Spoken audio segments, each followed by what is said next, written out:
interviewing the leading private equity executives and unlocking the secrets of success.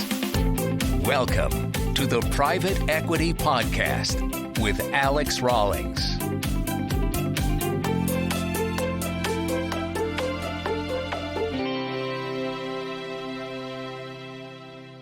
Welcome to the Raw Selection Private Equity Podcast, interviewing the leading private equity executives and unlocking their secrets to success.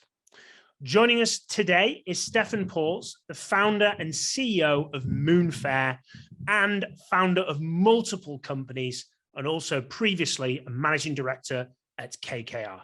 Welcome, and thank you very much for sharing your insights with us today, Steffen. Alex, thanks so much for having me. Very excited to be here in your podcast. Perfect. So as you usually like to start, Steffen, if you could give us a 60 to 90 second breakdown of you, please. No, of course. Very happy to. Look, Alex, think about me as a mix between an entrepreneur and an investor. I started my career back in the 90s as a consultant with BCG. Left them after 5-6 years, loved it, but wanted to do something entrepreneurial. So I founded my first company. You would call it a fintech company. The term was not out there back in these days. I sold this company after 4 years, and we had a lot of stormy weather to cope with. 9/11 happened and so on, financial crisis in the tech sector. So I sold it in 2003 to a smaller private equity player. And that really brought me in touch with KKR at the end. So I discovered the industry for myself, joined them pretty early days. It was still really a boutique back there in their London office, and started in their value creation team, their operations team. So I was building out this team for a couple of years, very active in terms of value creation in the portfolio, in KKR's portfolio in Europe and beyond. Moved over then in 2013 to the deal side and became responsible for the German activities.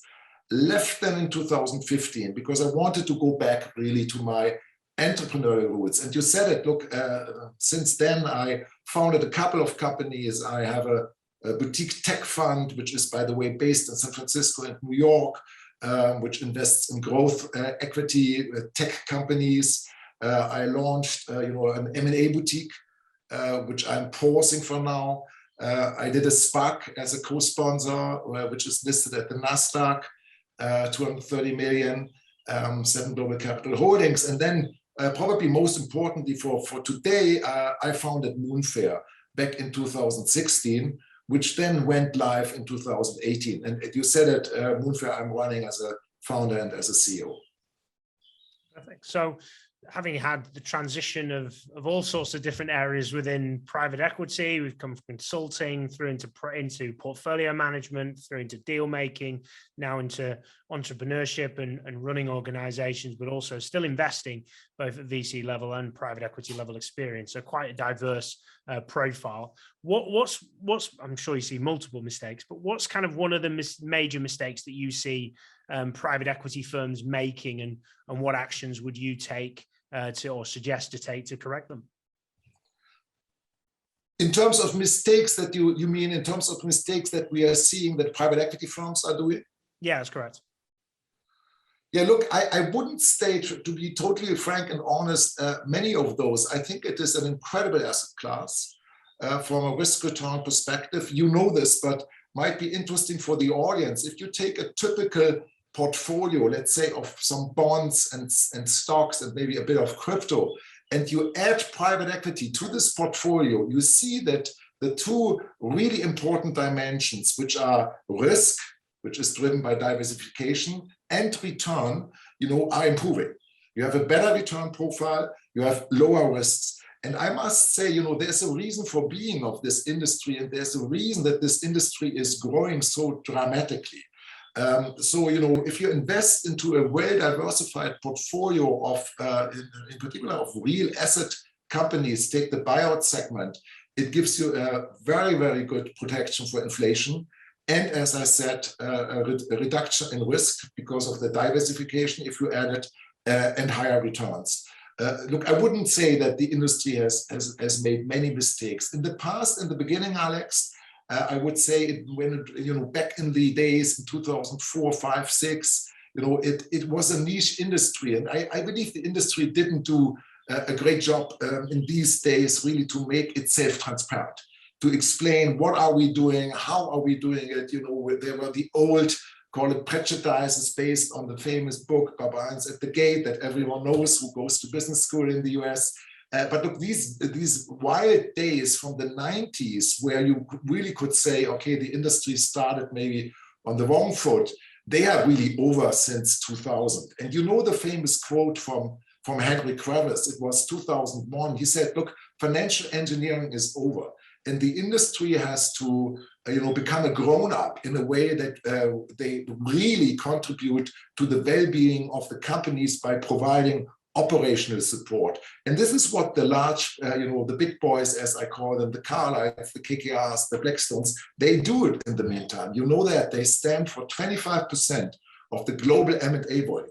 So it's a machine, and they have, learned to take over really, a deep responsibility for, I would say, for the broader society. Think about all these pension funds and people that, invest indirectly and benefit from private equity.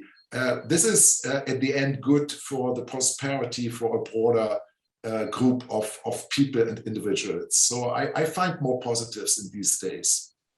Good, pleased to hear. That's quite the advert for private equity, and clearly very passionate about it. To jump into your time, I mean, look, I know we've got quite a broad listener base, but I know there's a lot of lower to middle market private equity firm partners and founders and managing partners, and of course, portfolio executives and others. I suppose, having worked at KKR, which is a household name, certainly within private equity, and one of the leaders in the market, how would you describe your time there? Is there a KKR different source, or is it just the kind of brand and legacy and everything that kind of attracts the type of deals that they get in, if that's not going too much into the secrets of KKR? Yeah, look, happy to. KKR is, as you know, and of course the firm, should speak about themselves, but based on my experience, KKR is one of the pioneers in private equity. You know that the company was founded back in the late 80s, I think it was 86, as one of the first firms really applying a brand new concept to the industry, which was the leveraged buyout. And what started there, as I said, became really, in the meantime, an incredible mainstream industry. And if you think about the history of the firms like KKR, they started, as I said, very much financial engineering focused. But in the meantime, they have operational resources. They have huge value creation teams. Back when I was there, 2015, they had 90 people globally that were working really alongside the company to optimize supply chain, to bundle purchasing and optimize it. They have digital experts.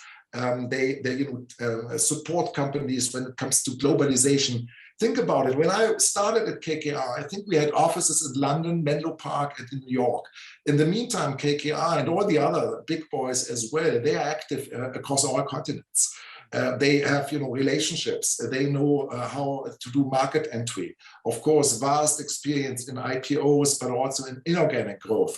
So the industry really became and optimized the superior governance model in private hands.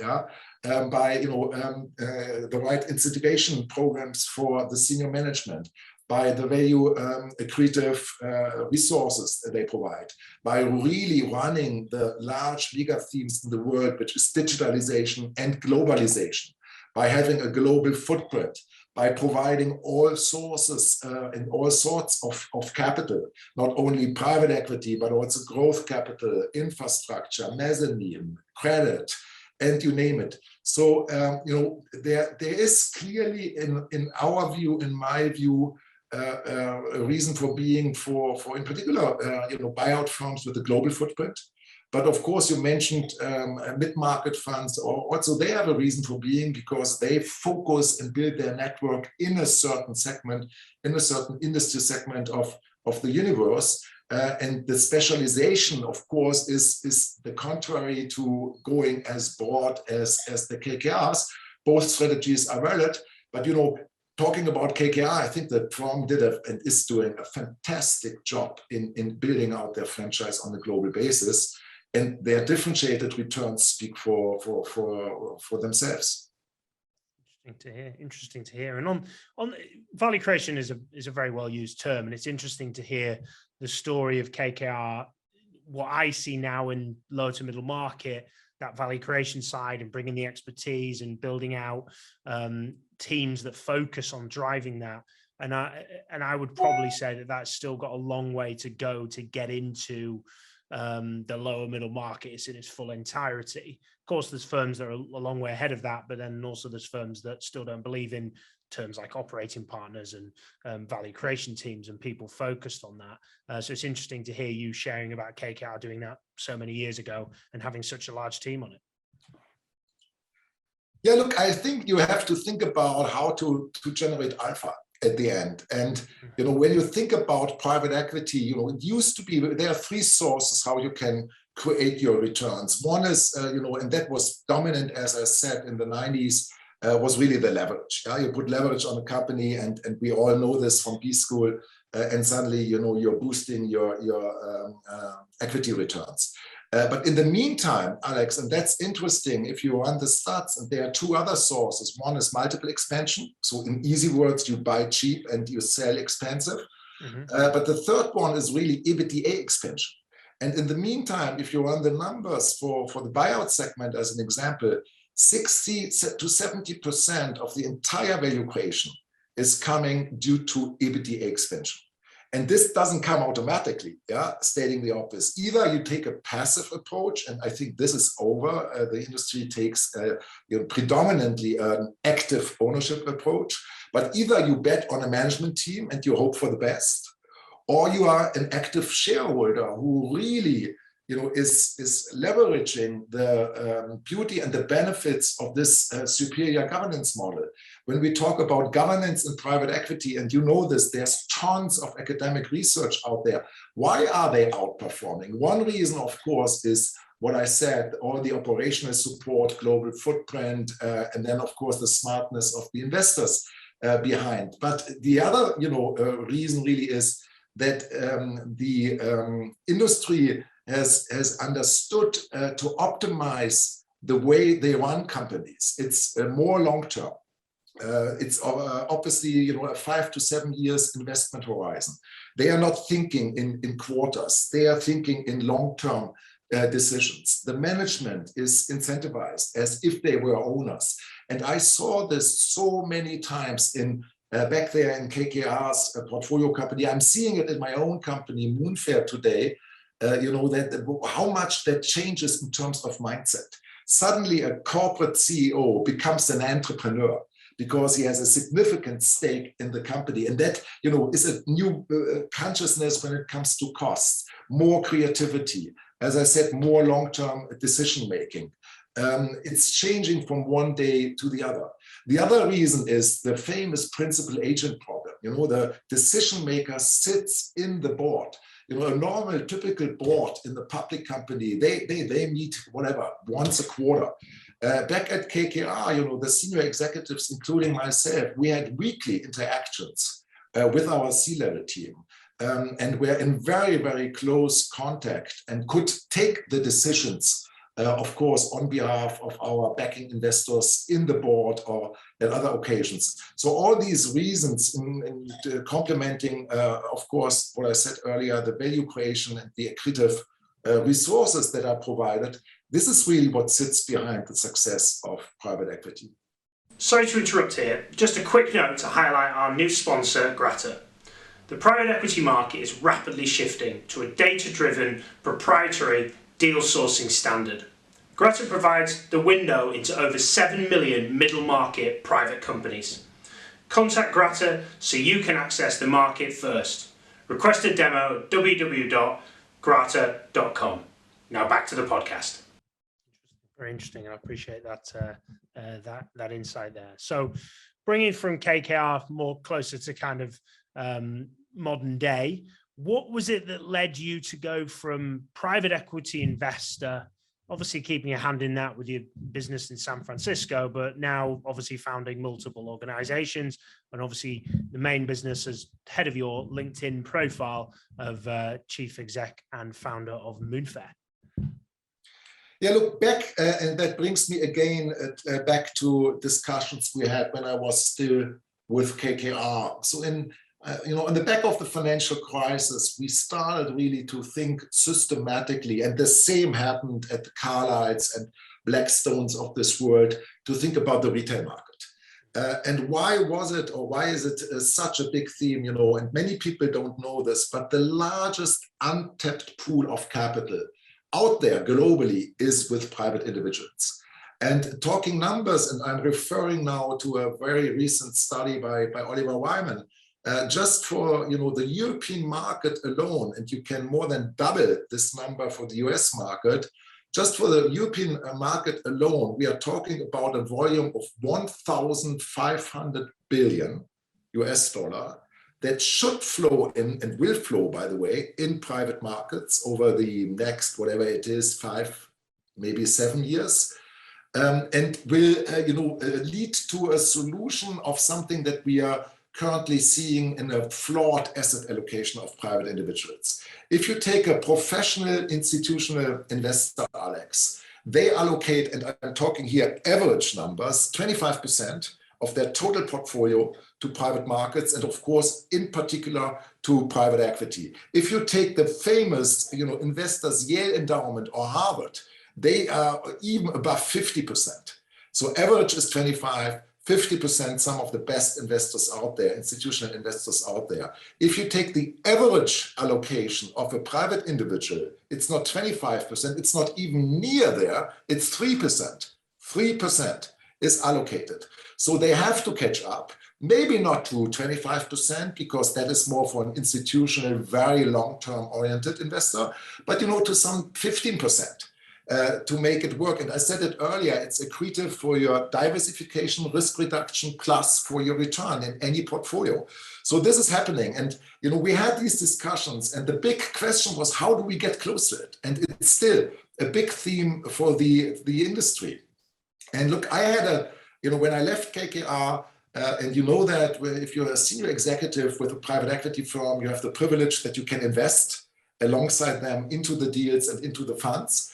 I did so over years with KKR, by the way, made more than 20% net IRR, despite financial crisis, despite 9/11 and everything else that happened. So I knew it's an incredible asset class. And when I left KKR, I was going out, I was talking here to my bankers in Germany and wanted to find an opportunity to play this beautiful asset class. And guess what, Alex? What I really saw was a very limited offering. In terms of, I was surprised that, in many cases, really very few opportunities, or opportunities that were not, in all cases convincing, partially, frankly, pretty high fees, but also an incredible cumbersome process to invest. Paperwork, left, right, center, I need your passport, here a signature, here your KYC, here an AML. Took me 2 weeks. And I said, look, this can't be. This is a process from the last century. The offering is limited. And why is it not possible that a private individual can invest as if he or she were an institutional investor into this asset class? So I said to myself, okay, build this. We are taking private equity into the digital age.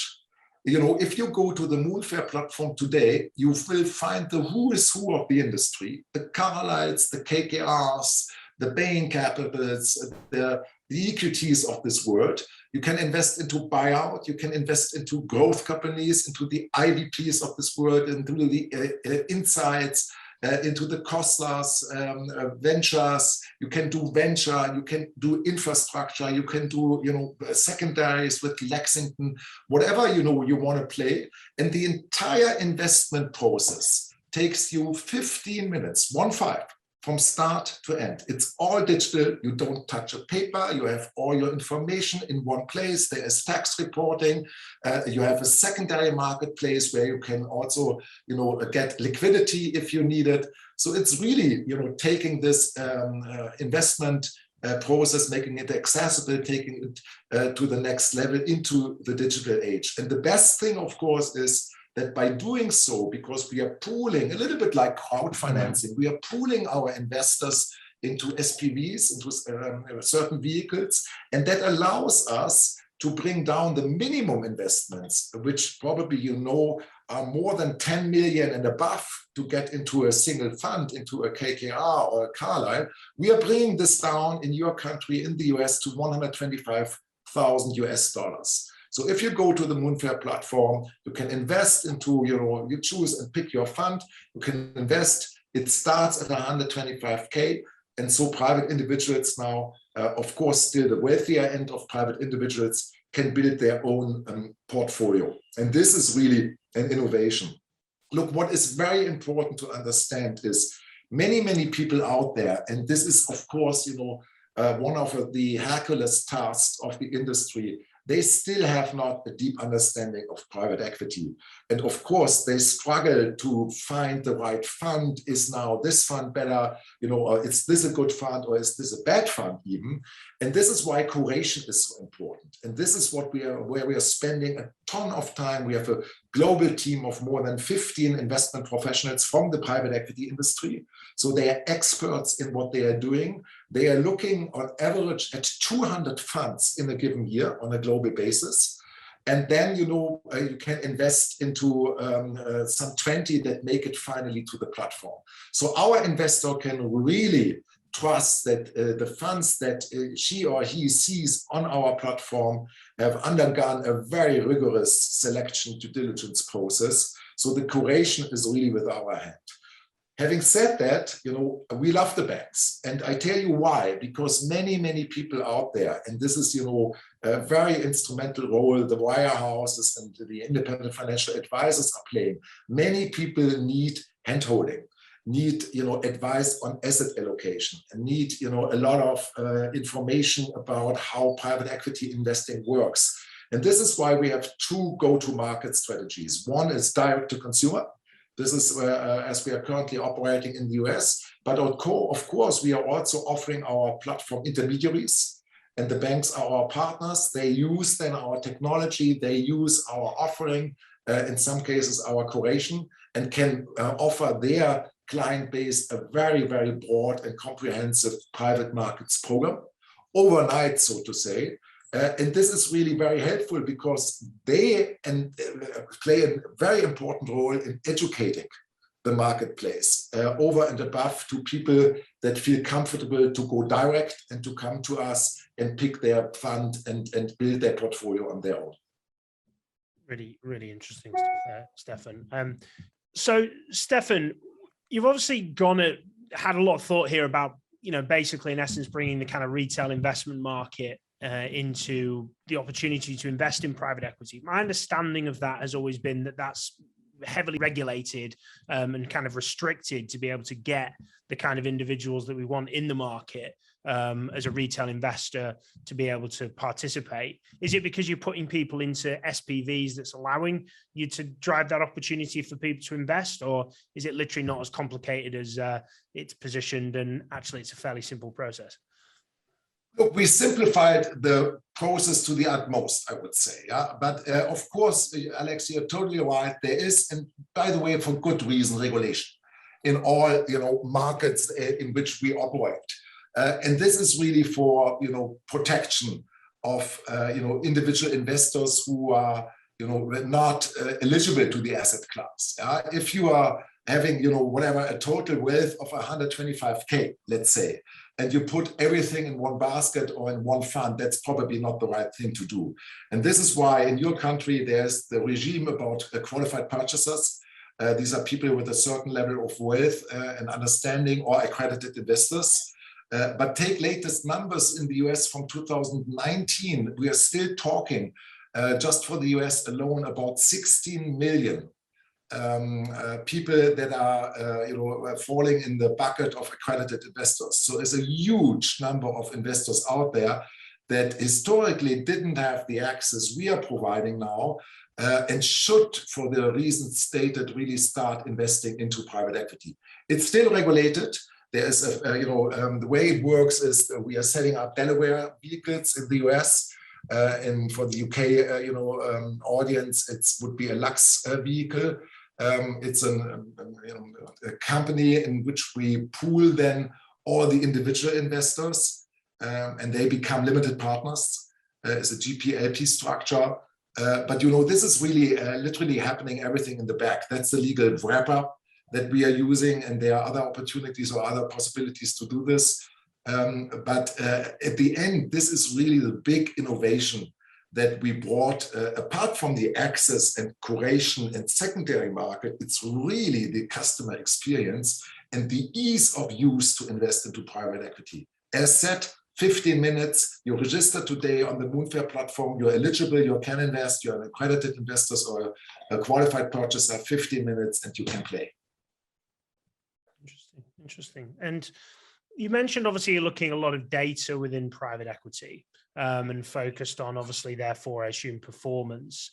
Do you demonstrate the previous track record of performance to these potential investors?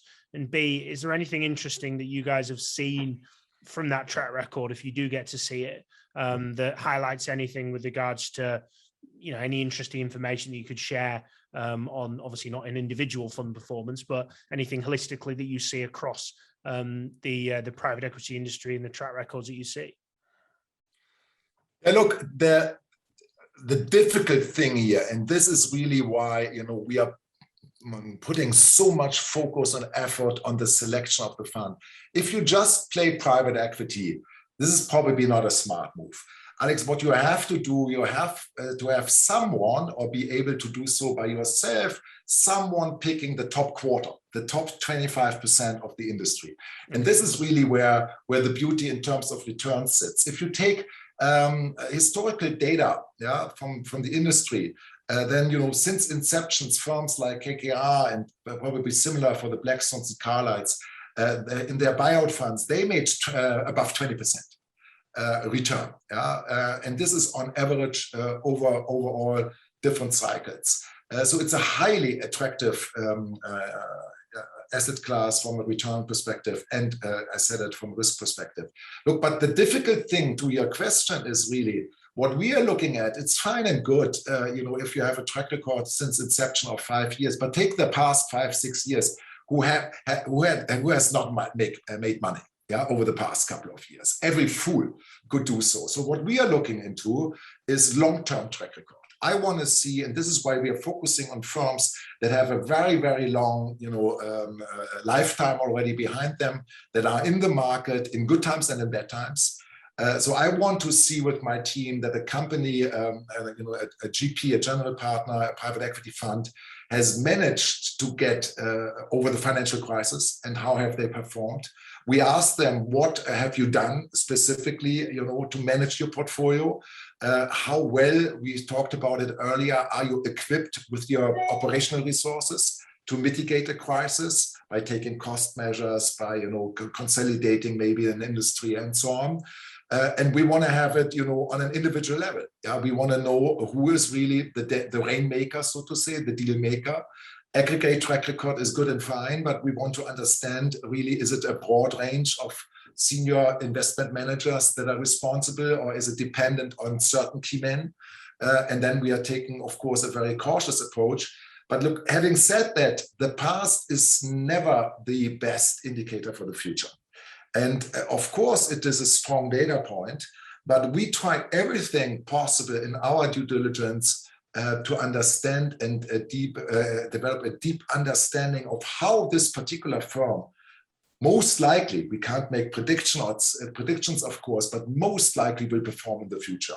And this is why we are looking into investment themes. We look into, what kind of subsectors they are interested in. Why do they have a competitive advantage? How does their current portfolio, playing into this, providing them maybe some leverage? How deep is their network on a global basis? What are they doing in terms of talent development, and so on and so forth. So I have many, many things we look into the due diligence, during the due diligence process, which gives us a predictive feeling for the future. Interesting. So interested to hear from your perspective, Steffen, from a business operator, entrepreneur, investor, what from your perspective are the three attributes that you believe make up a top performing executive? It's a very interesting one, Alex. And, I have been, as you said in the beginning, in different organizations, different, phases of my professional career. Look, and one of the things I always keep on saying is, you really have to, first of all, believe in what you are doing. When I started Moonfare, and that sounds today after, the success we had, and we are now active in 25 countries and more than 1.7 billion assets under management and over 50 funds, but when I started back in 2016, people from the industry, very senior banking finance people, private equity executives, they said that is the most stupid idea I've ever heard. Because who on earth, they said, would invest 125K US dollars over a digital platform into a private equity fund? And this is a private individual.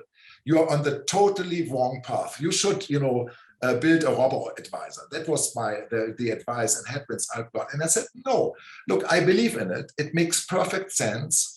And many people said, stop it. Very few, by the way, were joining in the beginning my journey. But, I kept on going. So one thing is persistency. Keep on going, do what you believe in, and really, have the passion for it. The second one is, I call it the volatility of mood. If you are in a corporate function, you have good days, you have bad days. If you are an entrepreneur or a senior executive running a large company, you probably, your swings are much higher. Yeah, you have you need more emotional stability. And this is very, very important. It's a little bit like in a boxing fight. Yeah, you have to stand up again and again.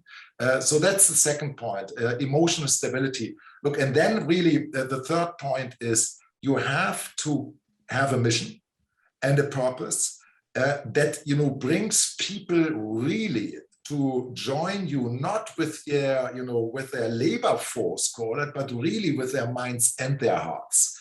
So they have to develop a passion for the purpose of your company, and take our purpose. And really, this is something that differentiates us, but really is a reason for being, and for me standing up in the morning is we are democratizing private equity. We are doing something and want to open this up, by the way, as broadly as it is imaginable or possible to the broader public. Why? Because it is so unfair, in my view, that there's a growing disparity between the rich people, in simple words, and the less rich people. It's not that the less rich are not, growing in wealth, but they are not catching up. So the very rich people are getting richer and richer, and you can see this, and can play all these beautiful asset classes. You know this, there has been an unprecedented value creation in private markets. I said it earlier, but 97% of the population has been left out. We want to change this for the benefit of prosperity for all. Yeah, and this is really what drives us. And this is why we are thinking day in, day out about products, about ways to bring this asset class closer to private individuals for the benefit really at the end. And that sounds a bit pathetic, but this is how I see it, for the benefit of a better world. Very positive way of certainly seeing that. Well, obviously very passionate about the industry. You mentioned at the start about, your passion and love for private equity. What do you really love about private equity? But then equally, what do you also dislike about the industry? Look, I think when the industry, as I said, has learned, what I don't like is, if there are people out there that really think only in financial dimensions. Yeah, so return is good and nice, but there's more than return. And I'll give you an example. If you have a portfolio of companies, and then one is outperforming and it's really your greatest horse in the race, and then you have a company that needs your support. But from a return perspective, you might never get your resource investment back. then a private equity player only focusing on one company and letting the other, even go or is not developing it, and all the employees there are suffering. That is probably not what I would understand under social responsibility. Yeah. So the industry has to understand. I said it earlier in the podcast, 25% of global M&A, there are millions of people employed in all these portfolio companies. There is a huge social responsibility coming alongside this ownership.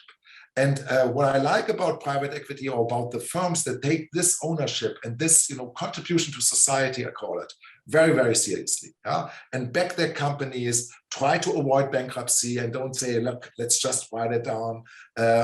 We have a reputation. We don't stand for greediness. We really want to make these companies better, and don't exploit them and then sell and see that we get rid of it and get away with it. I really want that the industry, and many, many players do so, ESG is of course a huge topic, are responsible citizens. Yeah, and follow this principle. So what I don't like about certain players in the industry, there are few that are really looking only out for returns and say what happens after me is not my business. And this is really the core thing that I would state. I love the industry. I said it. Because they do improve companies, they accelerate certain adaptation processes. They take companies more global. Globalization is one of the main drivers against poverty. We all know this. They take companies, to the next level by digitalizing them. So they are innovating and accelerating innovation. And this is what I love about them. What I don't love about them, if some players don't take their, call it, a global citizenship as seriously as they should. Agree. I mean, look, there's always going to be a good and bad in every industry, but I certainly think there's significantly more good in private equity and the impact that it makes. There's always that cloud of, you come in and you strip back the staff and you kind of just grow it on a shoestring. It's definitely kind of the very old and very misunderstood element of private equity. It's a lot of investment, a lot of jobs creation, supply chains build, there's a huge benefit to what happens in this industry. And I'm very passionate and big believer in it. So Steffen, if anybody wants to reach out to you post this conversation and obviously get in touch, how best do they do that, please? Yeah, please. I'm totally open, very interested in any feedback. And I said that we really want to help educate the marketplace. So even, if the product or our products are not relevant or might become relevant, or you just want to chat, write me an email, very open. Yeah, my email address is s.pauls, Pauls, @moonfare.com. And happy to take up any questions and come back to any member of your audience if they are interested to learn more, and also to connect them with other members in my team. But otherwise, I would really just advise people, if they are interested to learn more, take a look at www.moonfare.com. You'll find tons of educational material. We have an interesting format, Alex, if I may say, what we call Deal Talk, where, for instance, Vinod Khosla, thousands of people have clicked on it. In a half an hour Deal Talk interview. That is an interview that I'm running with senior investment managers globally in the industry.